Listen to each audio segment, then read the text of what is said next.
ദേശീയ പട്ടികജാതി commission article 338 2004 ഫെബ്രുവരി 19 നിലവിൽ വന്നു.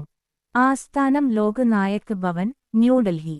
അംഗങ്ങളുടെ എണ്ണം ചെയർമാൻ ഉൾപ്പെടെ 5 അംഗങ്ങൾ. ചെയർമാനെയും അംഗങ്ങളെയും നിയമിക്കുന്നത് രാഷ്ട്രപതി. ചെയർമാനും അംഗങ്ങളും രാജിക്കത്ത് നൽകുന്നത് രാഷ്ട്രപതിക്ക്. ചെയർമാനെയും അംഗങ്ങളെയും നീക്കം ചെയ്യുന്നത് രാഷ്ട്രപതി. കമ്മീഷൻ റിപ്പോർട്ട് സമർപ്പിക്കുന്നത് രാഷ്ട്രപതിക്ക്. കാലാവധി 3 വർഷം. ആദ്യ ചെയർമാൻ സുരജ് ബാൻ.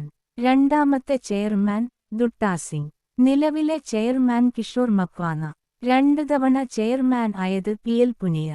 ബന്ധപ്പെട്ട മന്ത്രാലയം സാമൂഹ്യനീതി ആൻഡ് ശാക്തീകരണം. ദേശീയ പട്ടികവർഗ കമ്മീഷൻ ആർട്ടിക്കിൾ 338 2004 ഫെബ്രുവരി 19 നിലവിൽ വന്നു. ആസ്ഥാനം ലോക് നായക് ഭവൻ, ന്യൂഡൽഹി. അംഗങ്ങളുടെ എണ്ണം ചെയർമാൻ ഉൾപ്പെടെ 5 അംഗങ്ങൾ. ചെയർമാനെയും അംഗങ്ങളെയും നിയമിക്കുന്നത് രാഷ്ട്രപതി. ചെയർമാനും അംഗങ്ങളും രാജിക്കത്ത് നൽകുന്നത് രാഷ്ട്രപതിക്ക്. ചെയർമാനെയും അംഗങ്ങളെയും നീക്കം ചെയ്യുന്നത് രാഷ്ട്രപതി. കമ്മീഷൻ റിപ്പോർട്ട് സമർപ്പിക്കുന്നത് രാഷ്ട്രപതിക്ക്. കാലാവധി 3 വർഷം.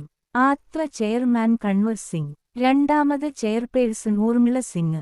നിലവിലെ ചെയർമാൻ അന്തർ സിംഗ് ആര്യ. 2 തവണ ചെയർമാൻ ആയത് രാമേശ്വർ ഒറോൺ.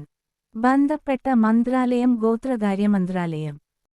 ഈ വീഡിയോ ക്ലാസ് ഏതെങ്കിലും തരത്തിൽ നിങ്ങൾക്ക് ഉപകാരപ്പെട്ടു എന്ന് തോന്നുന്നെങ്കിൽ സബ്സ്ക്രൈബ് ചെയ്യാൻ മറക്കരുത്. Thank you.